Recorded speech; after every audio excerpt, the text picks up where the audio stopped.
What's up, everybody? It's Goddess Z, and I'm here with another podcast episode on Holistic and Spiritual AF. Welcome back, fam. If you are tuning in again, I appreciate you guys so much. The podcast is growing, the community is growing. There's so many amazing things that are going on, and that's because of listeners like you. So I appreciate each and every one of you. And if this is your first time landing on this podcast, you'll definitely want to follow in the respective platforms if you're into topics such as ancestral wisdom, healing, how to activate your divine feminine codes, and so much more. Like pretty much anything that has to do with that mind, body, spirit integration.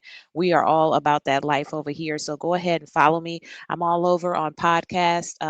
Anywhere that podcasts are played. So Apple Podcasts, Spotify, YouTube, Podbean, anywhere that podcasts are syndicated. And we drop episodes every Friday at 6 p.m. Eastern Standard Time.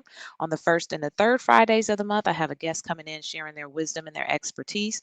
And that's what today's episode is going to be. On the second and the fourth Fridays of the month, I come in with my downloads and transmissions on a solo episode. So you'll definitely always have something going on with that mind, body, spirit integration. Because as I say at the beginning of every single episode, if either one of those things are out of balance, then we are out of balance. All right. So let's get into today's guest. All right. This is going to be episode 66. And this episode is generational trauma, ancestral connections, and the power of community healing. And I'm going to be sitting down with a very gifted NaKeesha Hayes. She's the co-founder and CEO of BlackCherokee One Tribe, and it's a woman whose journeys, ancestry, and near-death experience activated a whole new spiritual blueprint for her. Okay, so once again, she's that visionary co-founder and CEO of BlackCherokee One Tribe, a groundbreaking platform for holistic healing and spiritual development. With an MBA and rich lineage as a third-generation healer, NaKeesha brings a unique blend of business acumen and spiritual insight to her work.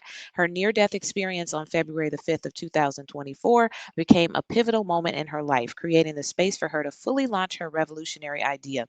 What started as an aromatherapy company has expanded into a thriving community where spiritual awakening and development take center stage. Under NaKeesha's leadership, Black Cherokee One Tribe is empowering individuals to heal generational traumas, awaken their souls, and embrace their true purpose. Okay. So, in this episode, we're going to go deep into generational trauma and how it affects the mind and body, breaking lineage patterns, ancestors' guidance. We're talking about life after death, aromatherapy, as well as building community that's rooted in truth, healing, and sovereignty. Okay. So, that's a mouthful. You already know we had a lot to talk about. This is one of those longer episodes. So, definitely stick in and listen all the way to the end. As usual, I will have NaKeesha's information down in the description, as well as my information at holisticandspiritualaf.com. So be sure to check us out. She's got a lot of amazing things going on her site. And then I also have a few events that are coming up for December, as well as January. So you definitely want to stay connected to the tribes. Okay. And with that being said, let's go ahead and jump into today's episode.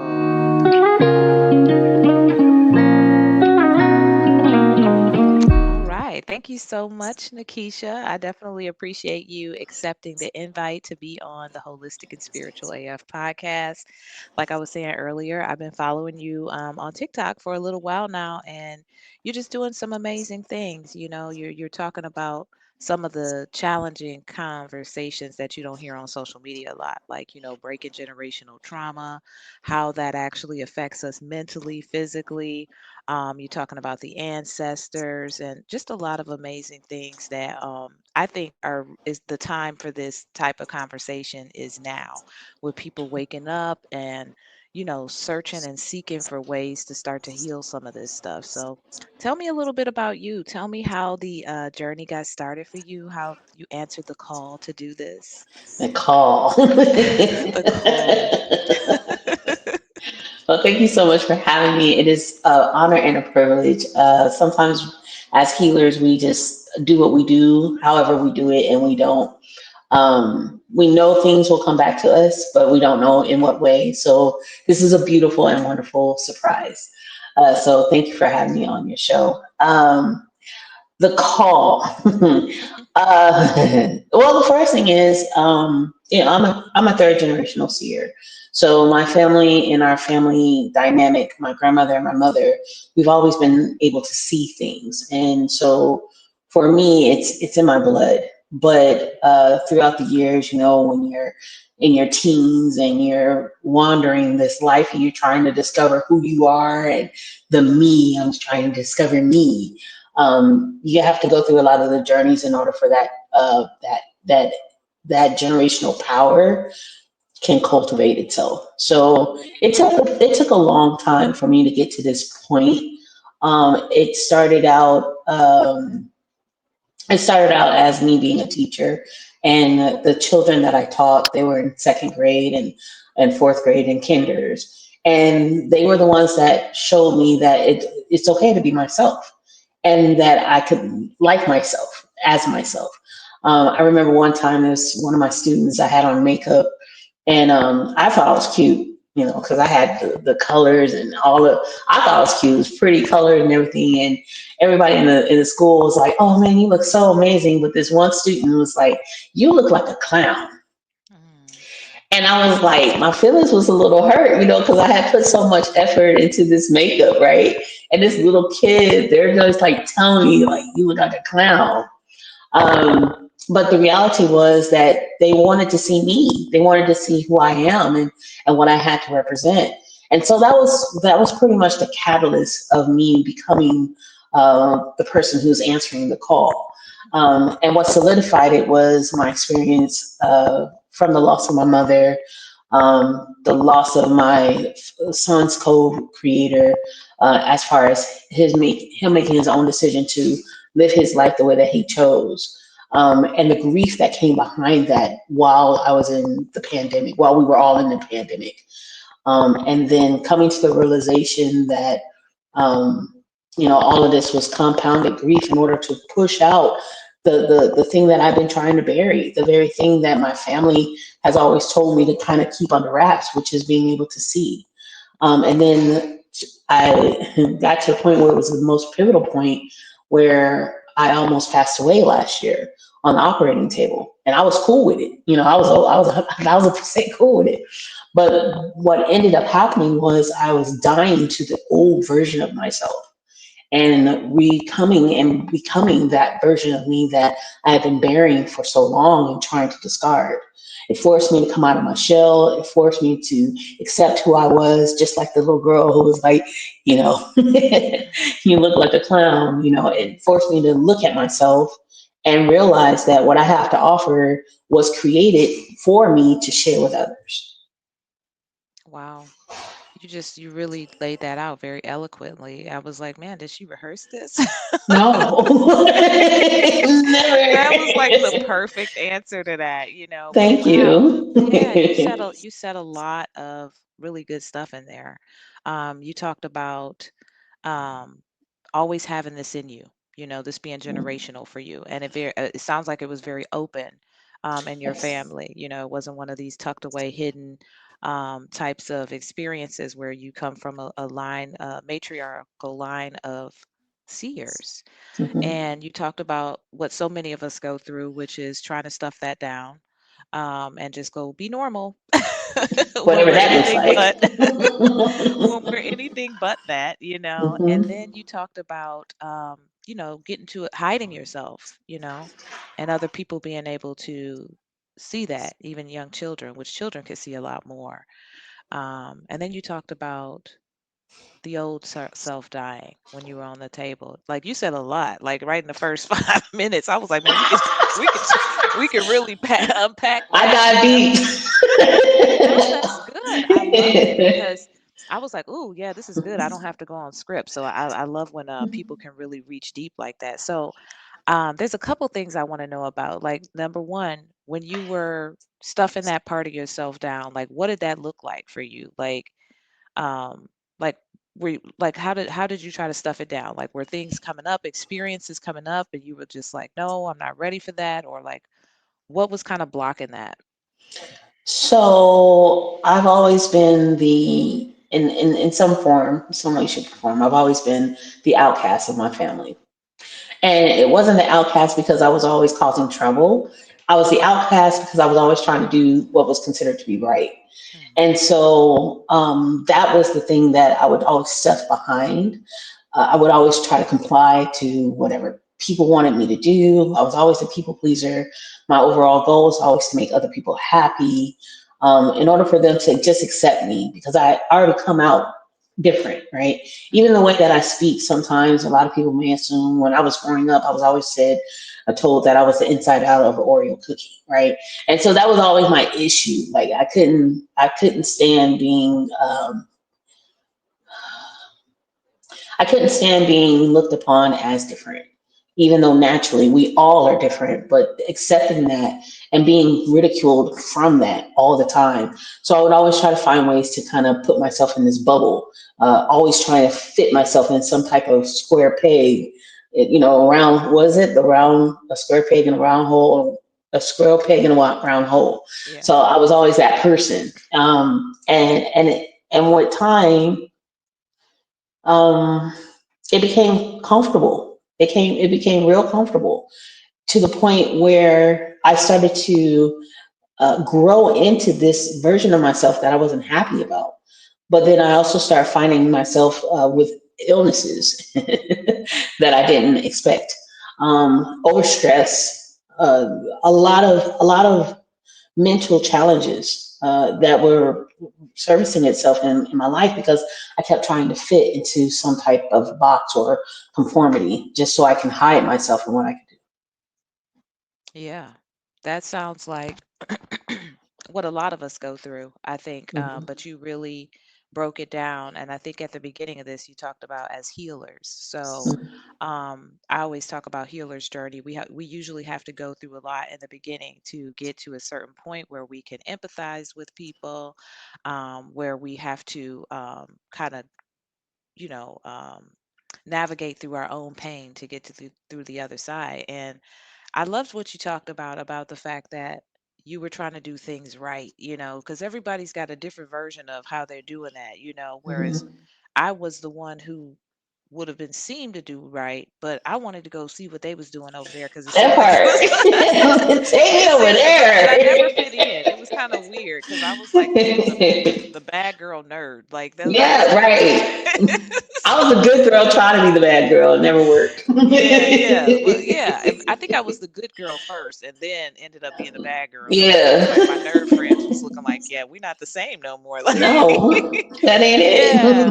But it. at the end of the day, it's like you said, I was trying to fit into some sort of mold that I think a lot of us kind of fall into with society, with school, with culture, the way we're raised. And then next thing you know, we become these people. And we don't even know when and how it started like that. So that makes a And lot we're of not even sense. happy. We're not even No. happy. And then that's when we start living in autopilot. And autopilot gets you into trouble because you become so comfortable in it that your body is like, this is not what you were called to do. Even as healers, a lot of people, it's always challenging when I say myself as a healer to an extent because healers are broken. And in order for us to be effective healers, like you were saying, we have to be broken in order for us to relate to the broken pieces of other people, of the things that we've been through. Healers are only two steps, maybe two steps ahead of the people that they're working with. Maybe. You know what I'm saying? Yeah. So it's always challenging. It's always challenging. Always challenging. Yeah, and then we're always still going through our own, All shadow the work. time. It's still it don't quit. It just Never gets a little stops. easier. Like as far as for trying to avoid the pain.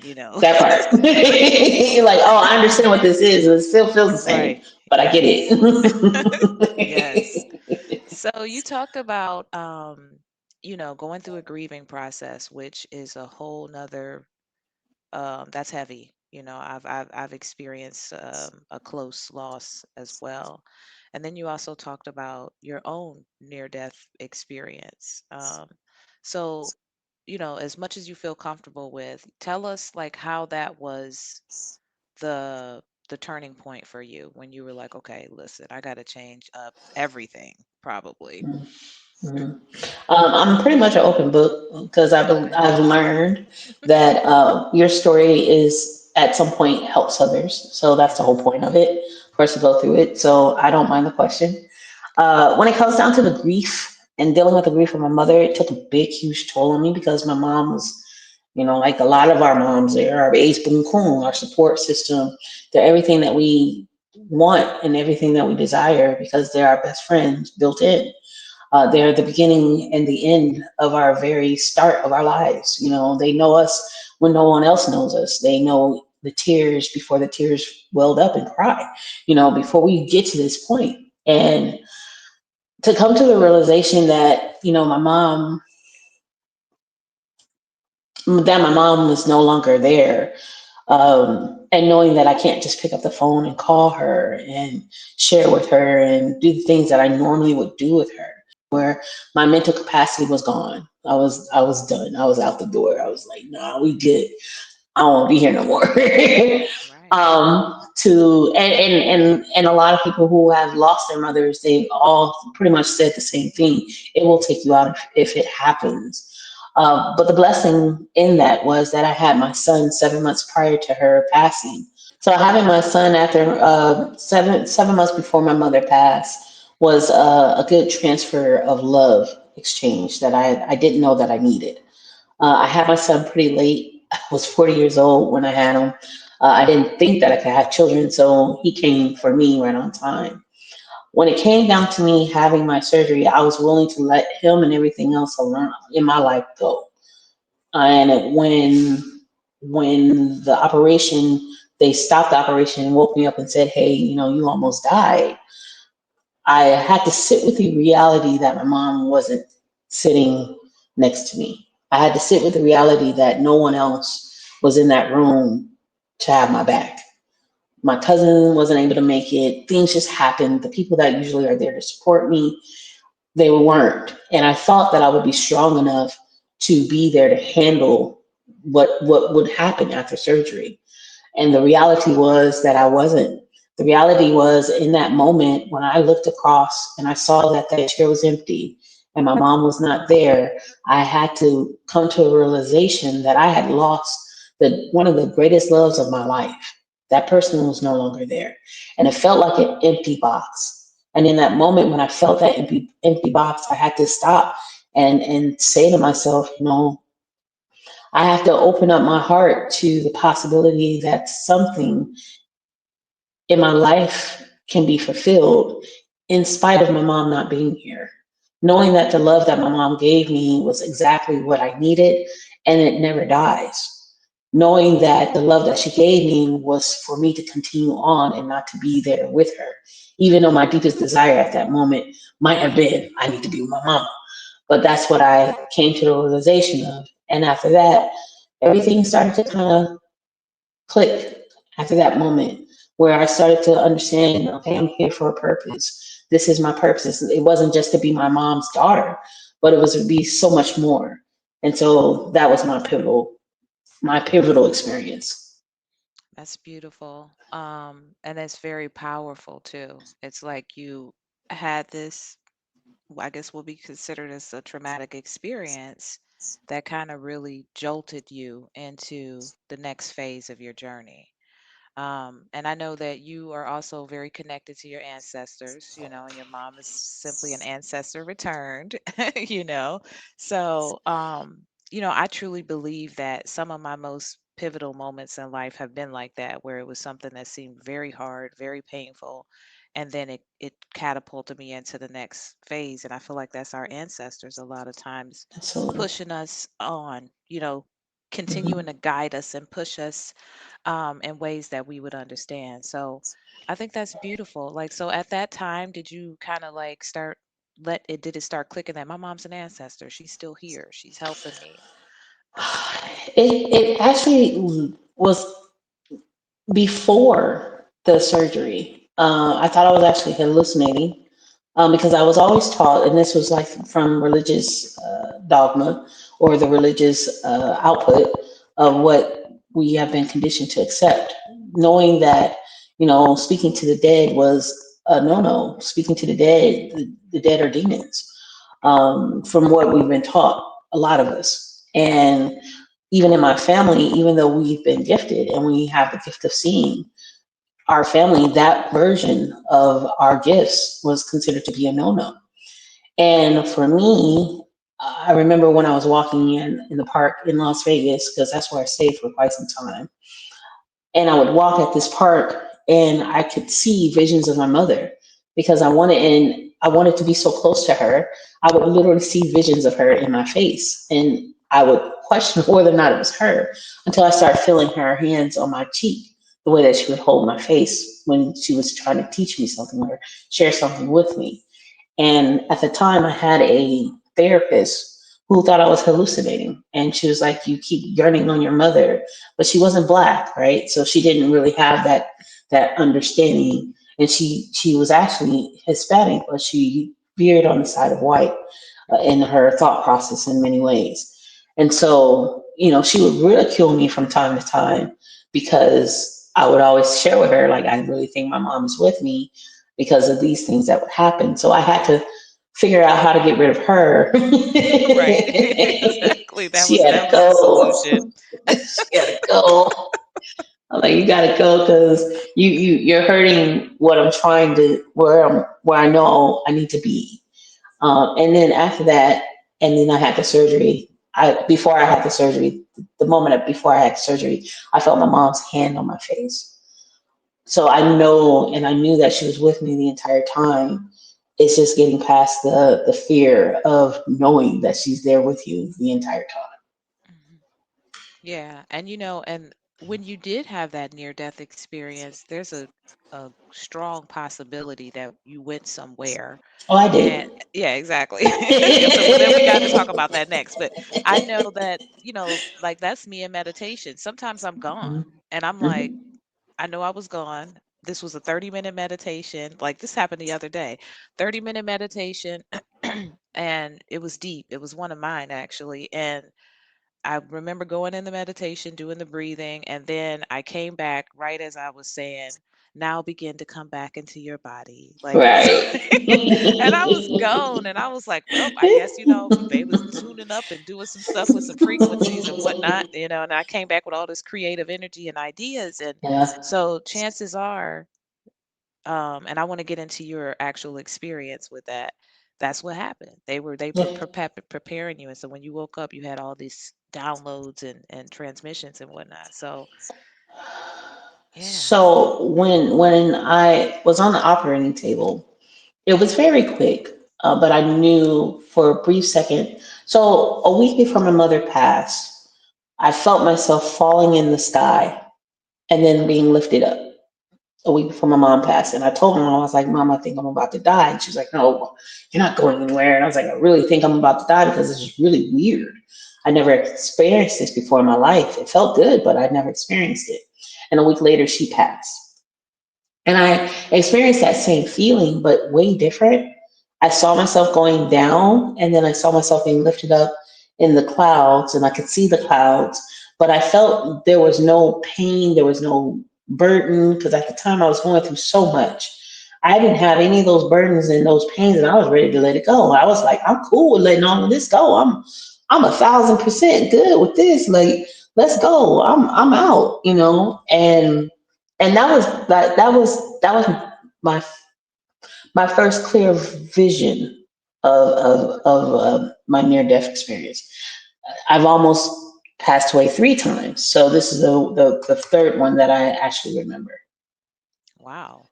Okay. Yeah, So yes. that, yeah, like this is I mean, and I appreciate the conversation. I appreciate the honesty. I appreciate you talking about the pain being so great that like you were okay letting go of the pain, because that is also something that's not discussed a lot. And I've been there before. Like I don't think people realize the healer's journey. Like ain't no joke. When they think that we Sean, over here on the light side and we so peaceful and namaste. oh, child, we be Namaste. going through it. We some warriors over here, That okay? part. We done earned this peace. We here for a That's reason. right, so yeah, because that's real. It's real. Mhm. But I love the fact that your ancestors, because I already know, like your ancestors were like feel the pain. Grief is heavy. Grief is hard, you know. My mother is still here, and I'm grateful for that. But I did lose a husband, and that was Okay. one of the hardest things I ever, like, nobody can prep you for that, like, and the many different variations of what you're going through. So it was intense, and then trying to pick up and do regular life, Yeah, and you can't. You yeah, and then can't. in your situation, you're about to have this brand new baby. You know, so I know that your ancestors were like, okay, we got to get you back to the other side because this baby, this a new Right. ancestor coming, Right. you know. Right. So, Right. And that was my mom for sure. My mom, yeah, you better not leave my baby. Don't you leave my baby. You gotta go live. Stop playing, Keisha. yeah, yeah. So you talked about the women in your family being seers. So what was that like? Like, yeah, talk about that a little bit. So my grandma Ruth, she's the one who put me on this mission. And I know this because in my practice, my mentor was the one who saw her. And he said, "You got a feisty old grandma over there on the other side." I said, "Yep, that's feisty." And he started laughing. I said, "No, honestly, that's the name that I gave her before she passed away because she was so fiery." And she was an Aquarius. Uh, but what she would do is she would always get in the tub. She was a water one, and so when she would get in the tub and she would sit in the water, that's when things would come to her. When she would see things, she would hear wedding bells, see the fish, all of the things that we know within our culture that an elder would see. She would see these things in her tub, and she would call us. She would do a whole family call tree, like, "Hey, reach out to this person. Hey, reach out to this one. I felt this one." She was so connected to every last one of us. And my mom was more on the church side. So my mom would see things and feel things, but because she was heavily involved in church, she sometimes questioned her gifts and she didn't have that empowerment behind her. So she would sometimes dismiss it because people would think that she was crazy. And in some regards, my mother did have a mental illness, but I think that was in regards to the way that she was raised. It was traumatic. Right. We have the family secrets, but most Black people, especially in these big families, we all have family secrets Yes, we that do. people put underneath the rug, and we don't want to address it. But we'll dive into that soon. Yep. And I'm here for it. Yeah, we'll dive into that too. But because of that, my mom had gifts, and my aunt is like the second oldest in our family. She would call me in the middle of the. My aunt would call me. I remember I was living in Dallas, Texas. I move a lot, so it's just Me too. don't mind me. Military brat, military brat. So Just trying to get my life together. just trying to get together, trying to figure it out. Do I like it here? I don't like the energy over here. That's not Right. Yep, that's it. right. We can't live just anywhere. No, no, it has to fit so we can Right. cultivate it. That's It's a it. whole experience. But I remember when I was living in Dallas, Texas, and I was working at Stock Brokerage Firm, and I could not stand the job. I was very good at what I did. Again, those square peg, round hole, yeah, that. So I remember I would sit out in the middle of the day, and I would look. I had a beautiful desk, huge window, and I would look out this window every single day, wishing I was outside. And I remember my aunt calling me, and this aunt would call me every blue moon, like literally every blue moon. And she called, she's like, "Oh, baby," she said, "NaKeesha, I see you in this big old beautiful desk, and your big old head is looking outside this window, wishing you was outside. Don't worry, Daddy, you're gonna be quitting this job soon. You ain't gonna be there much longer." And mind you, about six weeks later, I was done with the job. I'm out. So it runs very, very, very deep in my family, Yeah. and we've always been encouraged to cultivate it. We've always been encouraged to uh, lean into it because it's the very thing that can protect us. Hmm. That's right. Yeah, It pays to be able to see. Trust me. Like, once and we start moving towards these gifts and whatnot, we don't we are obedient. After that, We, my ancestors tell me to do something now, or exactly, I do it because I've learned, and it is a lot better to be preventative, that part. and to ward off things, people don't realize it that, being on this side, the very thing that a lot of people fear, um, Yeah, this is protection. This is yeah, protection. There's stuff out there. It's a big bad world out there for real. And I would prefer to be on this side where I know protection and can see what's coming. And I got an ancestor over here talking about, "No, watch out for that." that part. Don't leave right now. Hold up. Let me go move this hat over here. You go look for your Exactly. keys. You can't fight keys Exactly. for a reason. That's Don't right. get mad. Don't Yeah, get not mad. exactly. Yep. Every time that happens too, and I'm like sitting there looking everywhere for my keys. But I know Man, today. I remember in the beginning where I would just be irritated, but who knows how much I was saved from.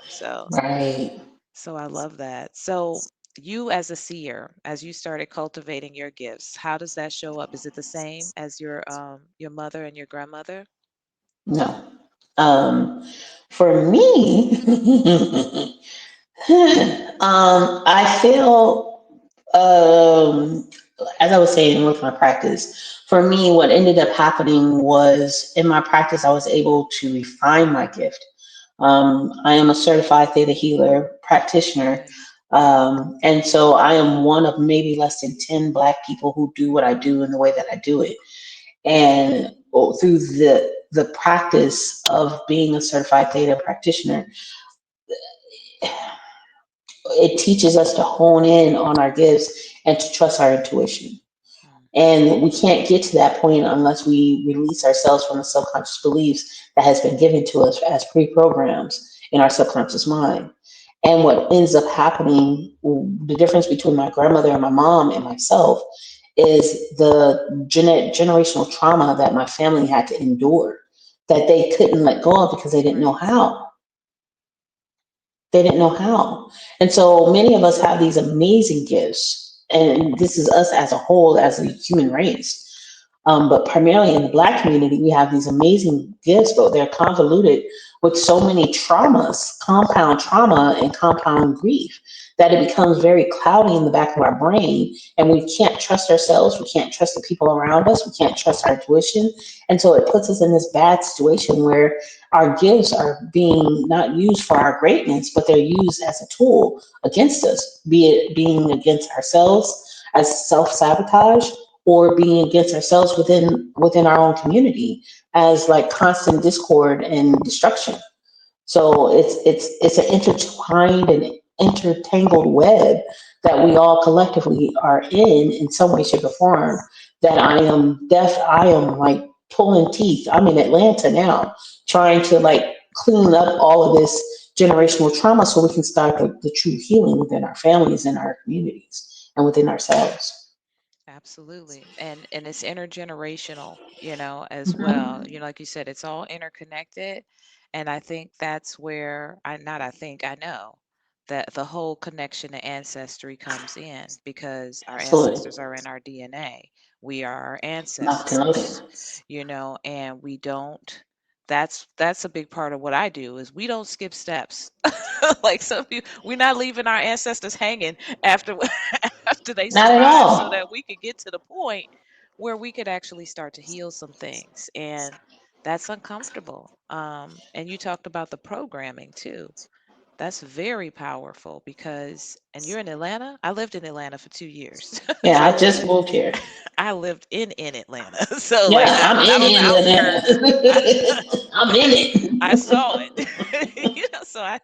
So I know, I know what you're talking about. And so with the theta healing, that's powerful that you're doing that, and because of what they went through and survived through, you were at a place where you were able to have this accessible to you to be able to start to use for yourself and Yes, others. Yeah. yes. So when did you I, decide to get into theta healing? I didn't decide. It decided for me. Okay. So No, I get it. I did not decide. It was right before the pandemic, and I went for a hydrocolonic in Las Vegas. This is when I was staying in Las Vegas. And I was like, cool, I've always wanted to get a hydrocolonic because they said like it's 35 pounds of waste that you have in your bodies and you can lose this, by doing that. I was like, I can stand to lose a good 35 pounds. Let's do Right. They it. he was like, sure, sign me up for the climb. Sure. And then when I went in there, that's when my mentor Chris actually he did my muscle testing, and he started asking me questions and started telling me about my grandmother and who he saw on the other side. And I'm like, wait. And so he was like, "Do you want to do anything like this? I think your grandmother really wants you to do this." And he was the one who told me, like, let's be honest. I'm gonna be real with you. You're going to lose your mom in 5 years, but I don't want you to feel like, it's a loss. And I'm like, wait a minute, what are you talking about, dude? I rebuke you. You know what I'm saying? Like, Right. I was, Yeah. you can't tell me this, Right. dude. Messed up my whole day. Yeah. And he was right, but his caution was that even though we might think that we're losing that person, the reality is that person is time for them to go, but Mhm. they're still not going to be gone from you. And when I talk about the ancestors, and you were saying that they were in our DNA, I can honestly tell you that it takes roughly about 62 people to make up who you are as an individual person, which is about 5 to 6 generations of people. A lot of people assume that it's seven, but that's a possibility too. But with the collaboration of that 5 to 6 generations of people, it equals out to be 62 different memories, different feelings, all wrapped up inside of your DNA that you have to like weed yourself through. Like the deja vu that you're having, different the deja vus you may have, and the different skills that you may have that come natural to you. These are, or the fact that we're healers, you know what I'm saying? These are the things that are the creations of who we are. And it took about 150 years for us to be who we are. We can't dismiss those 62 people. And it's Right. almost impossible when we look at our lives, even when it comes down to, and I'm going to say it because that's just what I want to do, when it comes down to racism, when people cross over on the other side, race doesn't matter. When people cross over onto the other side, they see the afflictions that they caused on other people. And because they're going back to source, reality is they're engulfed back into love. And because they're engulfed back into love, they have no other choice but to view you as love. No matter what color, race, or whatever you are, they have to view you as love because you are their lineage, you are their bloodline Mhm. manifested here on the earth. Yeah, that's powerful. And I bet you're glad you had somebody like Chris instead of the therapist you had before. Man. And he was half white and Mexican too. I was like, But it don't matter. yo, He rooted. he was He's still rooted. connected. The other He one was let go. connected. That therapist, man. Yeah. And Mm. and that's the danger of that. A lot of times, I've got to sit there and do the disclaimer of I'm not a therapist, but never discount a Okay. person's personal experience. And some therapists that may hold the credentials are dangerous. And that's all there is Dangerous. to it. Just because you hold that license or whatnot, if you are not, if you don't understand something, you know what I'm saying, don't speak on it. That And part. there's certain things like you talked about and experiences that we have as Black people. And of course, when we're talking about dealing with our trauma, and our experiences are different. Like, so representation totally matters when it comes to that. Matters. Yeah. So I think that's amazing. You broke that down. 62 people, y'all. I think it was 64 that I thought. I was close. Yeah. 62, two more people. Maybe it was a baby mama in there or something. So Yeah, you just break it down by the I'm not a baby generations. daddy, You know what I'm saying? So yeah, so that's a lot of people, and you Hmm. said so that goes back to what, 150 years? I would Roughly say. Okay. 125 to 150 years. Okay, so that Yep. would be smack dab in the transatlantic slave Slavery, trade. right? Right. Oh yeah, that would be right 1865. around the end. So needless to say, Yeah. it's still a tremendous amount of trauma, still in Yeah. that DNA from that, and then of course everything after on The up until today. compound. Yeah. So I think that's great that you were led to somebody who understood you and was able to, help you on that journey. So from that point forward, Theta Healing chose you. Or did you have to go through the deprogramming aspect first? So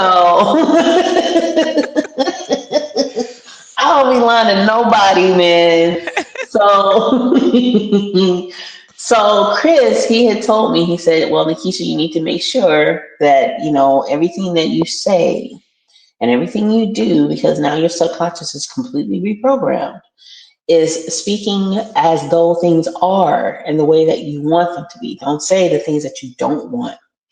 My crazy tale, because I had been pre-programmed to always worry, Virgo, always pre-programmed to worry about every single thing. I was constantly worried about money, constantly worried about keeping my place, constantly worried about keeping my car, constantly worried about keeping my job. That because my whole subconscious had been removed, right? That whole idea of what I've been given from my family, from history, and throughout my soul. Those pre-programs were completely washed away, and now it's up to me to choose the life that I wanted to create. And because I had practiced these things for almost 35, 36 years, that pre-program in my mind was still playing on repeat. And Hmm. because it was playing on repeat, I lost everything 3 times. I was homeless twice. I was homeless 3 times, lost my car within 2 weeks of the homelessness because mentally, that's what I was constantly projecting. Mentally, that was always on autopilot, replay, replay, replay. And I didn't understand it until now. And that was since 2019. Because now that I've done many, many different other people's one-on-one sessions, when they book their sessions with me, I tell them this is what you need to remember. Don't do this, da da da da.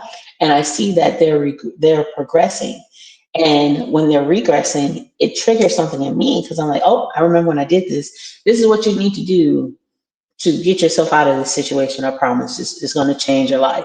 And so, yeah, I went down a deep, deep hole. No, it was necessary. It sounds like to Yeah. me you were just looping. You were Yep. looping, and this is Yep. something that you had to master in this lifetime. Um, Definitely before you get to move on to the next phase, and that is a part of generational trauma. Absolutely. How many of us know our family members were bad with money? They were just surviving, they didn't know how to manage money properly. A lot of that is stored in us subconsciously that we don't even know it. And I remember that too, poverty mindset. Yeah, go ahead. So when it comes down to the poverty mindset, what I have learned is that the reason why many of us are having wealth issues and money issues because we haven't forgiven our parents.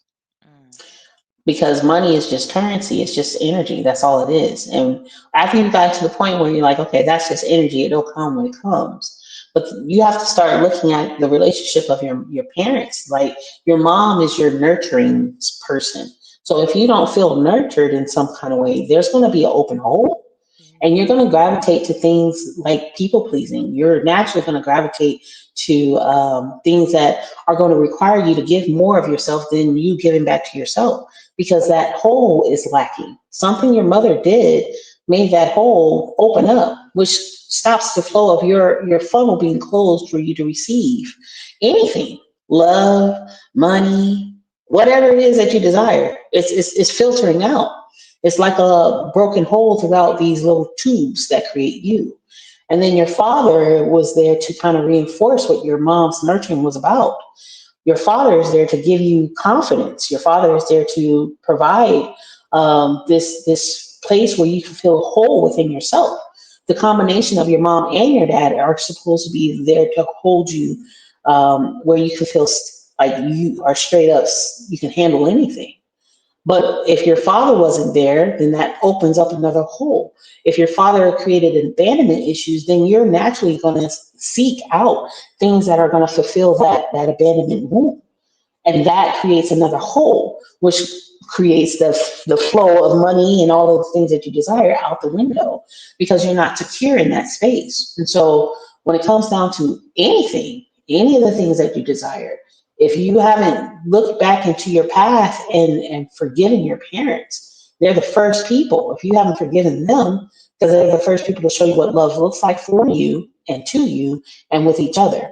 And if they failed in that, and you haven't forgiven them, then that's where your holes lie. And you can't be fully fulfilled until that issue has been situated.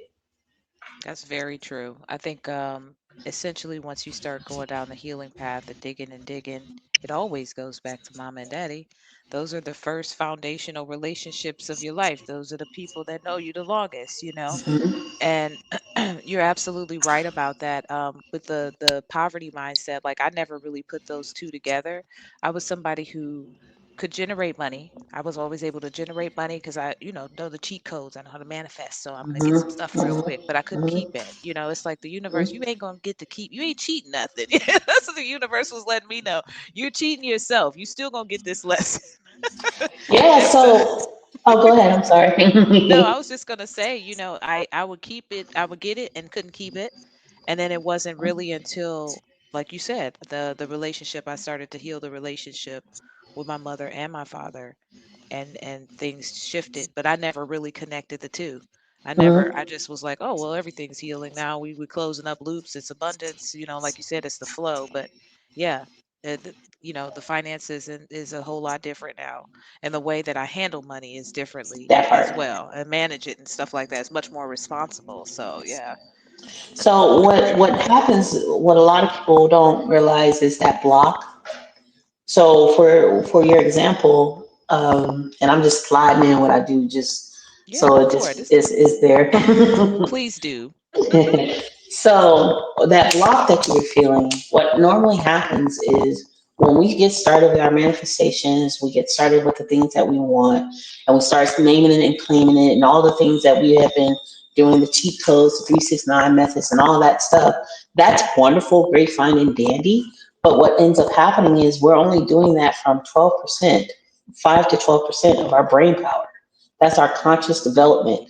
We call this in my practice your core belief. This is what you choose to believe.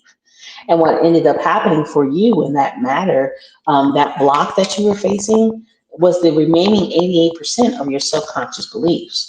That 88% are the generational traumas or the generational beliefs that have been passed on, or genetic beliefs that have been passed on from your family, your grandma, your granddad, your grandpas, all of them, great grandparents, all of them, your aunties, and your mom and your dad. All of that comes into place when it comes down to you maintaining the manifestations. This is why it's really important to accept your family and accept your parents and forgive, meaning to accept what has happened, knowing that it had nothing to do with you. It was all about them, right? And then the next wave that you have within that 88% of your subconscious belief is your historical beliefs. And your historical beliefs are the laws that were created in time that your family had to find ways to survive through in order for them to have survival, in order for them to have you, and all the way down to you.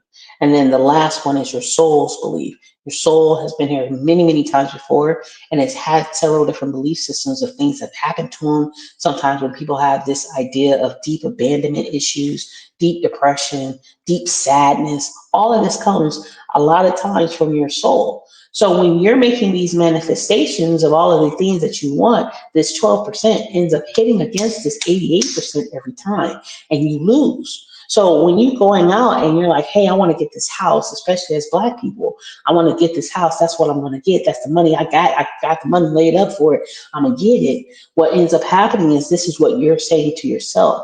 But when things start falling through is when those seeds of doubt, the seeds of doubt are really technically doubt. They're the generational traumas and the memories locked in your DNA that are speaking. Your blood is kind of like speaking to you. So when you have to deal with the redlining, when you're dealing with gentrification, when you're dealing with all of these things, these are the echoes of your ancestors that are locked inside of your DNA. And what ends up happening is it starts to create that doubt where you start to second guess yourself. You start to second guess the situation only because that's still locked in your DNA. Those are the chains that are holding you that were created prior to you being here that is on autopilot. So if you don't take the time to look at those things and try to find ways to get out of that and find ways of what's been holding you back, then you're always going to hit that brick wall every single time. And so once again, as at least once on my episodes, we always say you got to do the work. You got to work. It Can't ain't no avoid cheat codes. Like if you want it. the full experience. Yeah, I know somebody's waiting on that episode where we give It the, the worked. foolproof way. But everybody that I know that's actually doing the work will, let you know. There's work that has to be done. It's a There's lot of work. things that have to be gone through. But yeah, you made a lot of sense when you talked about the 88%, because when you started naming like the mother, the grandmother, the grandfather, I was like, all them play numbers. Every last one of them. Five, Every five, last one of them. five, girl. That's my number. Right. Seven, eight, All of them seven, play eight. numbers. And and forgive me for saying it, but it's true. All of them was broke. All of So them. and they were happy to get that hit, that quick fix, and that was their programming. And they avoided their parents like the plague because their Right. parents had did so many detrimental things that they couldn't even True. face them. Yeah. And so let's talk about generational trauma. Yeah.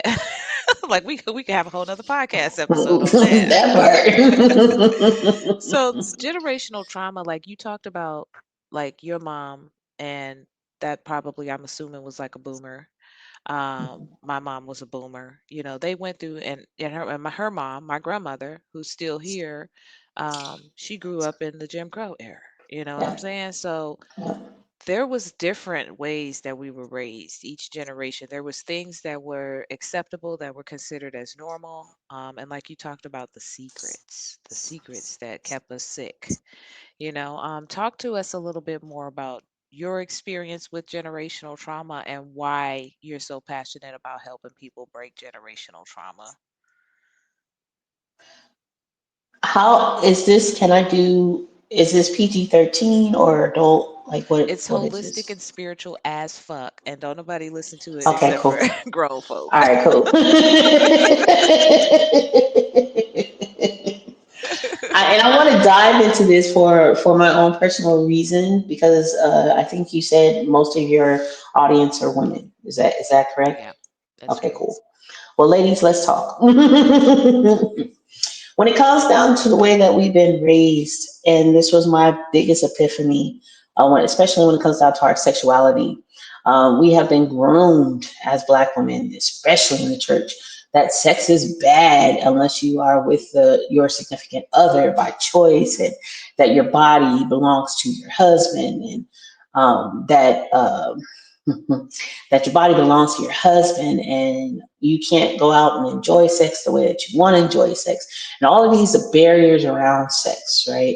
And these are the religious dogmas that have been kind of keeping us bound. Yes, don't get me wrong, there are the good, the bad, and the ugly when it comes down to having sex with your people or the person that you choose to be with, but the mental conditioning that weighs down on you, especially after you've come from your 20s into your 30s and your 40s, where your sexuality is now enhanced even more so because we're on the verge of coming into perimenopause and menopause, and our sex drive is heightened.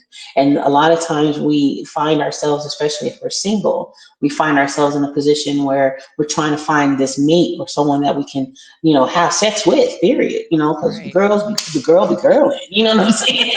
Right, exactly. That girl be girly. Mhm. And what I have come to the realization is that these belief systems not only hold you back from being fulfilled freely, because it is part of our nature as humans to be passionate and filled with passion and to be a part of passion and allow passion to live through us. But it also provides us with a remedy or the chemical makeup of breast cancer.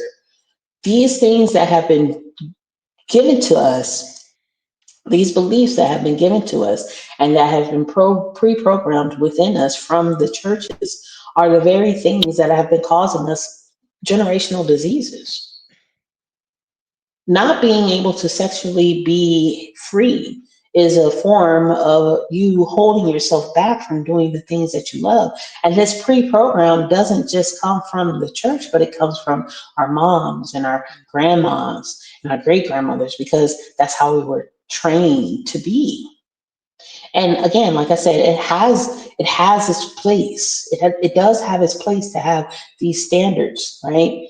But to willingly omit yourself from being involved with someone, willingly to be without sex for 13 and 15 and 20 years, Mm. and be proud of that. Ladies, come on. Like go and release yourself from this kind of hold, because what happens is it's a buildup that happens to you that magnetizes itself or reveals itself in your breast cancer awareness. This is part of your breast cancer beliefs. And if you find yourself in this position, especially with a lot of women who have been divorced and they feel like they're still married to their ex-husbands, this also is another generational belief that is associated to breast cancer. And if you find yourself with breast cancer, I hope that you consider listening and diving deep and looking within yourself to find out if those beliefs are the things that you hold on to. And the reason why I'm saying that is because how that relates to me is I'm 45 years old. The girl is girling. The girl is girling. And I have a 5-year old kid, you know what I mean? And so, I have to have this balance within myself, but I no longer have the shame that is associated to the idea of me going out and getting my needs met. Right. I don't have that shame because it's part of life. It's a part of the ebb and flow. And that's what makes us so wonderful as women. Be cautious, wear the condom, do all the things.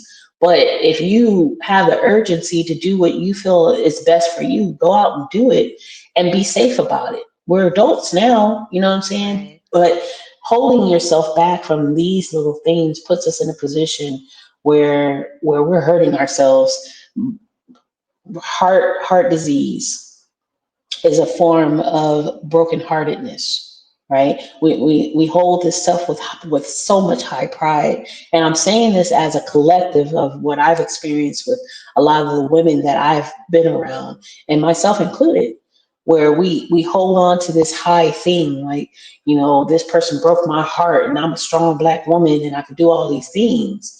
And it's not, it should never be like that, because all you're doing is harming yourself on the inside.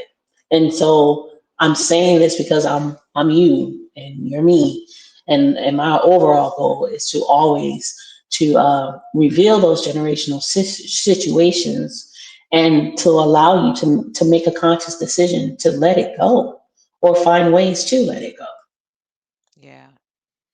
And also, since we're talking about this particular side of it, um, it just made me think about some women stay in toxic relationships because of that. Hmm. And Hmm. I was actually talking. I hope my mama don't listen to this.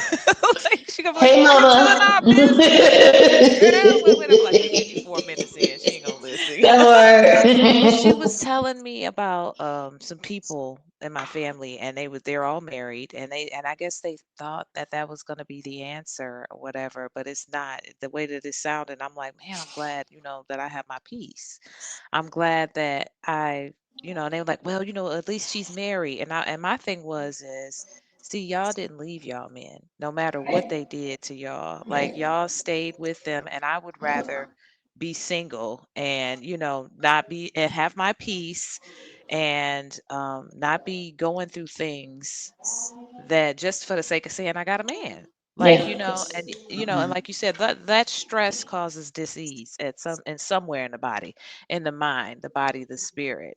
So yeah, so I'm glad you talked about that too, because that is important, and you also talked about the soft life, which I think a lot of us are Yes. finally saying, you know That what, the part. hell with that, the hell, it's time for me to do me. It took us a while, it It really did. did. It's amazing. It took an election It took for an that to work. election.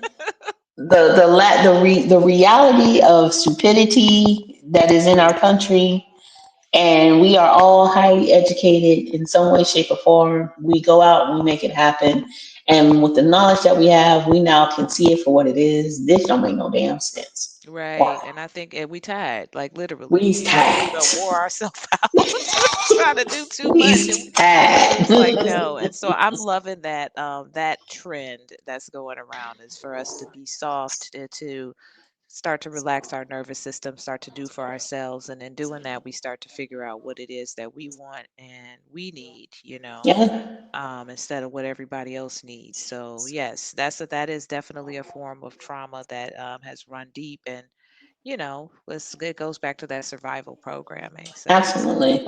yeah. So Absolutely. two things I want to talk about before I let you go is the No one worries. was the life after death. Yeah, I'm like, let me make sure I've got the right thing here. Or is it, yeah, life after death? Oh, the ancestors and life after death. I'm sorry. Oh, no, You you're was like, good. what happened? Right. I was like, wait. I'm A minute lost. then. You're good. I'll pick up. So the ancestors and life after death. Mm. So yeah, I mean, what's your experience with that? I know that now that you are on your path and you've connected with your ancestors, what has been your experience with that? So my experience is when people have their one-on-one session with me, I can literally see their ancestors and sometimes hear. It depends on what they want to share. And what I have learned is that through them, their overall objective, especially in the Black community, is that we start talking to them. Mm, Our families need our families. Our family needs our past life families in order for us to get connected again, once again, and to have community. It's imperative, especially for the time that we're in right now. We don't know what's going to happen next, but they do. And they want to share those things with us. Um, and and also forgiveness. mm, Uh, Forgiveness is one of those things that, as I said a little bit earlier, that we as a collective in the Black community, especially Black women, have a hold on to grudges. oh We yeah, hold on to them. I did for a long time. Me too. We don't want to let them go. Like, well, I gotta forgive this person. This don't make no sense. I was like, They they caused did me me harm. wrong, right? That part. They did me wrong. What are you talking about? But I want you. I want the audience to. I want you as the audience to consider forgiveness as acceptance versus the forgiveness that we've been taught in church. In Mhm, church, we've been taught to forgive and then turn the other cheek and let them do it to us again. What I want you to do is to consider forgiveness as acceptance when someone comes to you and they did what they did. You acknowledge what they did. You accept them for who they are and you move accordingly. You create the stints and the boundaries that will allow you to move forward with or without them in that way of life. You don't always have to go back to the person and say, I forgive you. Bump that. You can let them be where they are and be in a position where you accept them and then move on. When it comes down to the ancestors and their forgiveness, as I said before, there are a lot of families who have hurt Black women in our families, especially in these family secrets. mhm, Okay. When these people pass on, don't spit on their grave, please. Because when they passed on, I want you to consider that when they were birthed, and it's going to be hard because I've seen and I've encountered so much when it comes down to the women and how they have been sexually molested, how they have been raped from family members. I have seen it, and I have experienced it with a lot of my clients, and I know what I'm asking is probably a very difficult feat, mhm. but I want you to consider that the people who did this to you, because this runs deeply in the Black community, Yeah, especially in absolutely. women. The people who did this to you, this does not give them a pass, but it opens up your heart for compassion. Okay. And I know, but I want you to consider that this person was born into this earth and their soul itself was pure. And because we were talking about the 62 people built inside of their DNA, the code that they received in the flesh was the one that caused you the harm, not their soul. So when they passed away, their flesh died, and the issues that they did or the issues that they caused you was the issue, but their soul did not do those things to you. When their soul went back to source, God, creator, whoever you subscribe, it was refined, and they also had to um, see their life and see the things that happened in their lives, and the problem and the pain that they caused you, and they have to work adamantly to help make your life better. That's their vow to you, and they can't do that unless you let it go. If you let it go, they're going to work for you 10 times as hard because they know the pain that they caused you, and they're going to ensure that you don't go through that again. But the more you hold on to it, you and your lineage are more than likely will face that same issue through subconscious practices that you may share with your family. The best thing for you to do is just accept it, accept that it happened, but don't hold on to it, because it wasn't you, and it was that person consciously, but it wasn't that person from the soul. And that's the message that I've always felt, that the answers is, whenever I do a session, whenever I run across this, that's something that they really want all of us to know, because once they cross over on the other side, they are not the same. They are not the same person. Interesting. I Yeah, know that that's one right heavy. there. No, that's why I was like, this may require a session, girl. I'm like, ain't nobody unpacking that in no hour and 2 minutes.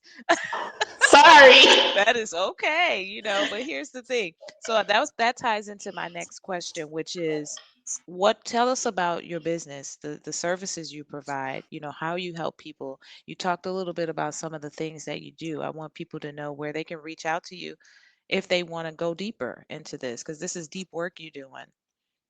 And I'm leaving it on a deep moment, like like That's okay. I what got this I heifer got a done surface said to level. me. We're gonna bring it back around. Don't worry. What this heifer done said. No, What the that's hell? no, you said what you needed to say. Trust me. Each Mhm. episode, somebody comments and be like, "Oh, this is exactly what I needed to hear." I'm a firm believer that the people who listen are supposed to listen to the particular episode they listen to. So I love don't shy that. back. Don't pull Oh, back. I'm not. Yeah. I know they're gonna come for me in the comments like, what the hell? Like, let me be like, here go her website. That part ain't got nothing to me. I'm the messenger. Go shoot the messenger. No, it's all right. I mean, No. it's you're talking heavy healing, deep Yeah. healing. Yeah. Because I had to go through it myself. Right. So if we're gonna go there, we're gonna go there and we're gonna make it happen. And I am a firm believer of pulling things up from the root. So when it comes down to a one-on-one session with me, that's what I do. We go deep, but as you can tell, I'll laugh through the whole thing. You'll laugh through the whole thing, and it'll be a joyous experience, even though it's kind of like almost detrimental. Um, in my practice, whenever anyone decides on booking a one-on-one session with me, you can go to the link that's posted below. I have www.blackcherokee, the number one tribe, tribe.com. What will happen is you can book your one-on-one session, or you can check out my free webinar, and it'll break all of this down to this minute science, and you're like, oh, this all makes sense. It makes practical Right. sense. But yeah, with a one-on-one session, what you will experience is two things. With our basic package is just you and the beliefs, the basic beliefs, and your ancestors. So for the first 40 minutes is the ancestors, me and you, for 40 minutes, and I'll share with you your spirit team, who they are, and where they fall, and it's for you. It's not for me. You'll know who the family members are. I have no idea. So it's like you bringing me to your spiritual cookout. And we do that for 40 minutes. And then after that, we dive in deep into the subconscious beliefs that have been given to you, either from nonverbal communication or verbal communication, or just your family traditions. And these are your come to Jesus, I call them the come to Jesus meetings, because you have no other choice but to look at it in your face and say, oh, yeah, I know where that came from. Let me let that go. And then the second package that I offer is the same package as far as the belief work as the ancestors and the basic belief work. But if you found that you have generational health issues associated to your family, be it mental or physical, there are also subconscious and generational beliefs that have been passed on to you that we dive into. A lot of times, the people who do any one of these packages, especially with the health one, they find that they're either that issue they're no longer dealing with it, or after a one-on-one session with me, they are led to the right people that will help them with that issue that they're dealing with. So it's not as bad. So yeah. Wow, that's deep. And so, is your sessions like typically one session, one and done, or is this like a series, like therapy? Like, Yeah, no, no. No, I am a one and done. What time, baby? What time? wow. So these sessions are usually an hour, a little over an hour. And I follow up. It's a 90-day follow up because within 90 days you should have you should start seeing some changes in your life. A lot of people are starting to see profound changes a year after their one-on-one session with me, but within 90 days, you should start seeing the difference.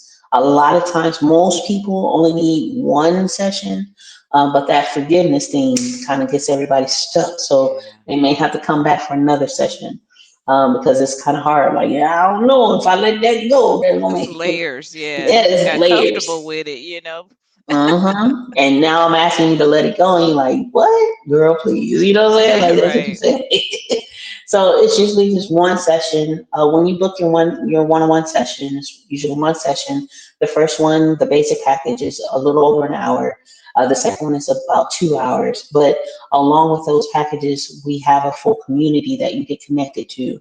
So on the back end is like our empowerment tribe, which is all of the people who have had a one-on-one session with me, because your life is going to change. It's going to change, and it's going to change dramatically and quickly.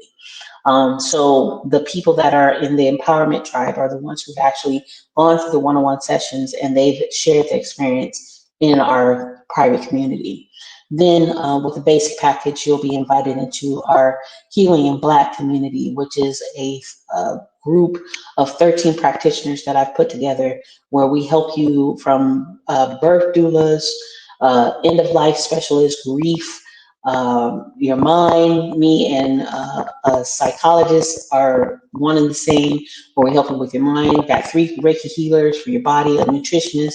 Like we're the whole package, all in that one space, and you'll have full access to all of them at your fingertips, literally.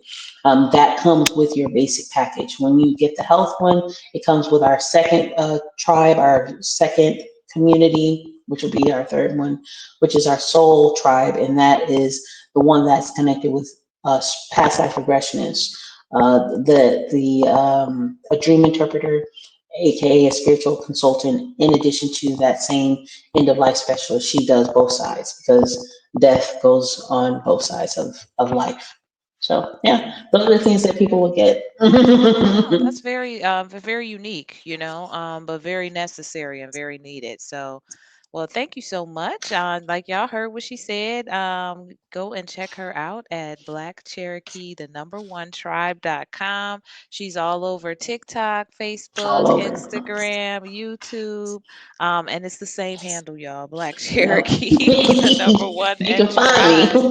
And where did the name? I did want to ask that. Where did you get the name Black Cherokee from? Is that from So me your and my co-founder were talking, and we found out that she and I were both black.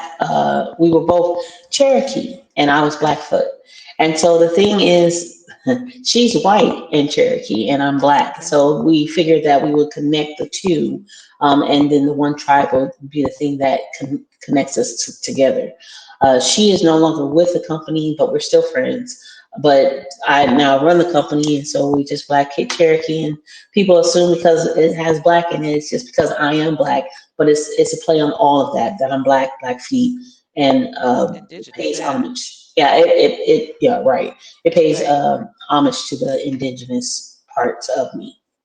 Awesome. That's what I got out of Yeah, it. As I was yeah. like, oh, okay, she must, be claiming the book because that really is how that worked. As the Cherokee Mhm, tribes is we were mhm, intermingled in, like, and so mhm.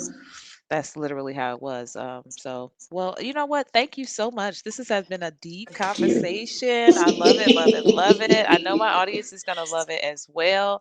As always, guys, I have all that information down in the description so you can follow NaKeesha Hayes. She's the CEO of Black Cherokee LLC. And that is it. Until the next episode, y'all. Thank Thank you for having you. me. Bye.